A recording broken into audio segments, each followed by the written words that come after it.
Por incrível que pareça, muitos advogados ainda têm problemas com audiência.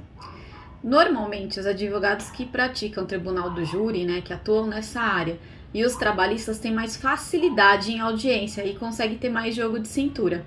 Isso porque, por exemplo, numa audiência de tribunal de júri, você mexe muito com o emocional das pessoas.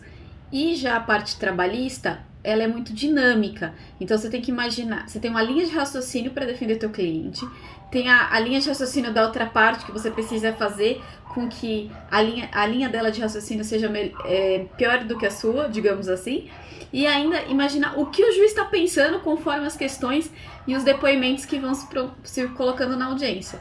E lembra, no videozinho de dicas de audiência ainda vai ter o cliente te cutucando, falando que é mentira e mais um monte de coisas. Então, efetivamente fazer audiência não é fácil, mas é uma das coisas que mais me dá prazer é fazer audiência, então vou dar algumas dicas ótimas para vocês.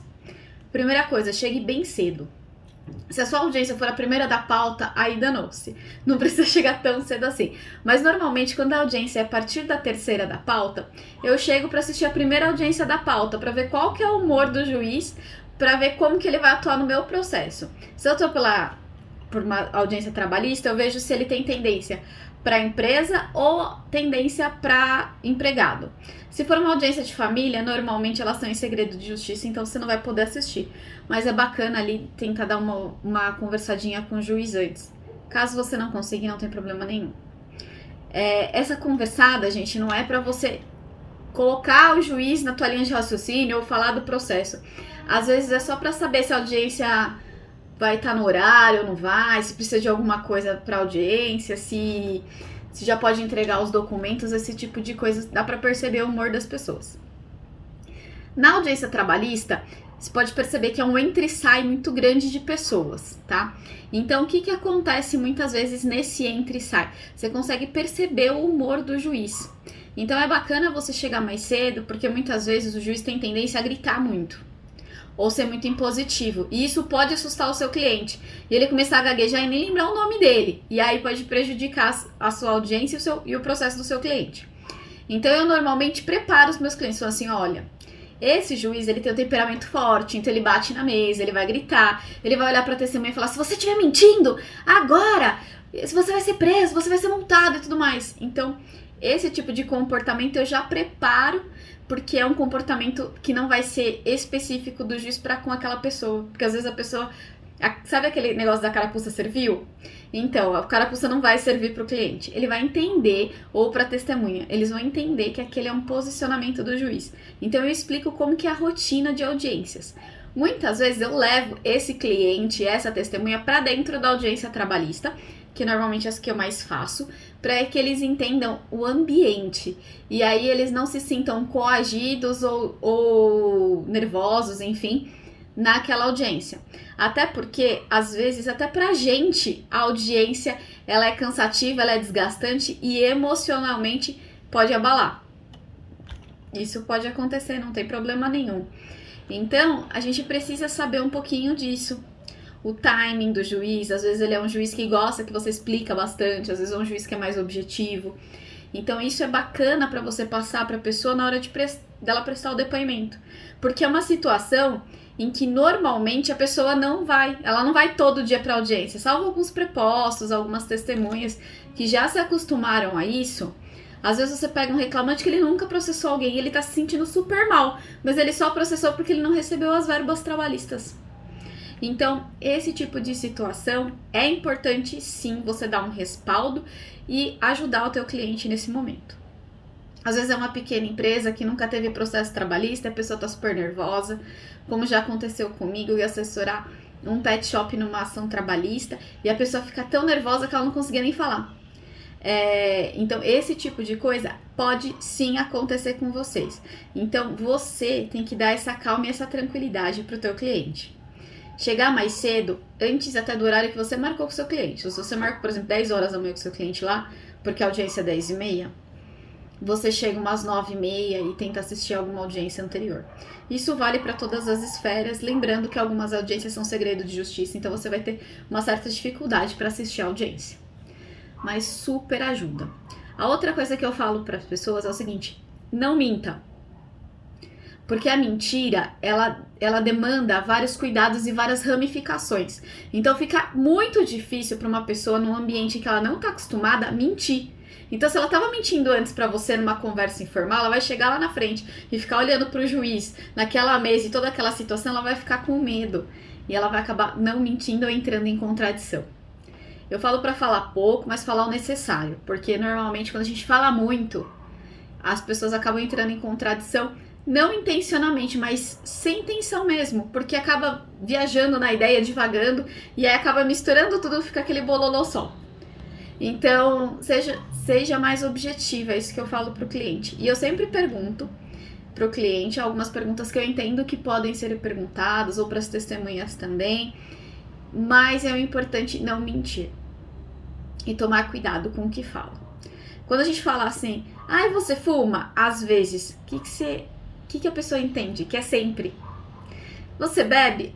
De vez em quando. Bebe todo dia. Então, esse tipo de situação, às vezes e tudo mais, são termos que eu até evito falar. E falo pro cliente também, evita falar às vezes. Demonstra situação. Então, às vezes você faz hora extra. Olha, eu fazia hora extra normalmente uma vez por semana, tantas horas. Podia ser que mais, podia ser que menos, mas normalmente era isso. Para estabelecer um padrão na hora do depoimento e fica muito mais fácil. Outra coisa que é bacana também na hora da audiência, para você conversar com as pessoas, é pedir para que ela mantenha o mesmo tom de voz. Porque normalmente quando a gente fica nervoso, a voz sai estridente ou parece que a gente engoliu uma batata e tal, falando. É engraçado? Mas na hora da audiência não é. O nervosismo atrapalha. Outra coisa que eu explico para todos os clientes e testemunhas. A audiência não é uma prova. Ninguém tá te testando aqui. A gente só tá buscando a verdade dos fatos para trazer ao processo. Então você tem compromisso com a verdade. Não minta. Fale o que você achar que deve falar. Mas principalmente, cuidado. Porque às vezes a gente tá tão nervoso, que a gente fala qualquer coisa só pra sair dali. E a gente nem entendeu a pergunta. Então ele fala assim, de que horas a que horas você trabalha, por exemplo? Qual que é a tua jornada? Eu acordo às 6 horas da manhã, eu vou dormir meia-noite. Não, mas que horas você trabalha? Eu trabalho das 6 à meia-noite. Não, você não trabalha das 6 à meia-noite. O seu dia que é das 6 à meia-noite. Às vezes você trabalha das 7 da manhã até às 7 da noite. Mas não quer dizer que você trabalhou das 6 à meia-noite, entendeu? Fica meio confuso na hora do depoimento. Então fica tranquilo. Tem uma situação super engraçada que aconteceu comigo em audiência e eu vou conversar com vocês aqui. A pessoa pediu dano moral e eu tava pela empresa. E aí, né, no depoimento foi rolando e tudo mais, tinham outros pedidos, é claro, mas o que chamou a atenção foi que o reclamante informou que a empresa humilhava e xingava muito ele, né, o preposto da empresa. E aí, ele falou que o preposto não sabia falar em português. Tá bom. O juiz perguntou se eu tinha alguma pergunta pra fazer pro reclamante. Eu falei que sim. E aí eu perguntei o seguinte: como o senhor sabe que ele tá te xingando em árabe se o senhor não fala árabe? Ou pode perguntar: o senhor fala árabe? Aí ele pode responder, por exemplo, falo. Então beleza, então sabe que é um xingamento. Aí você pergunta quais eram os xingamentos. Mas nesse caso, ele não sabia falar árabe. Então por que teria dano moral se ele não sabia nem se era xingamento ou não? Eu sei que muitas vezes o jeito da gente expressar, da gente falar, da gente gesticular pode induzir uma situação ou outra. Mas você entendeu que eu peguei a pessoa na mentira? Pode ser que isso aconteça com você também. Então toma cuidado. Uma das coisas também que todo mundo cai em pegadinha é a questão do amigo. A gente tem mania de chamar todo mundo de amigo. Todo mundo é amigo. Essa pessoa, fulano é meu amigo. Ciclano é meu amigo. Agora a gente tem graus de qualificação das amizades. Eu não sei se vocês já perceberam. Esse aqui é meu amigo íntimo. Esse aqui é meu amigo irmão. Esse aqui é meu só amigo. Então esse tipo de situação também pode atrapalhar na audiência. Então, colega de trabalho é uma coisa, amigo é outra. Amigo você leva pro churrasco no domingo. Amigo você é padrinho de casamento. Amigo padrinho do filho. Amigo você leva e busca o filho na escola. Amigo você tem um certo laço de convívio íntimo. Agora, colega de trabalho, nada impede. A gente trabalhou o dia inteiro. Putz, esse dia foi tão cansativo e a gente vai tomar uma cerveja no bar. Teve happy hour da empresa e foi todo mundo. Teve uma viagem de meta, bateu a meta, foi viajar com a empresa. Acontece. Não quer dizer que aquela pessoa é teu amigo íntimo. A pessoa não conhece tua mãe, a pessoa não conhece o teu ambiente, às vezes nem sabe teu endereço. Você fala que é amigo porque tá no convívio do trabalho.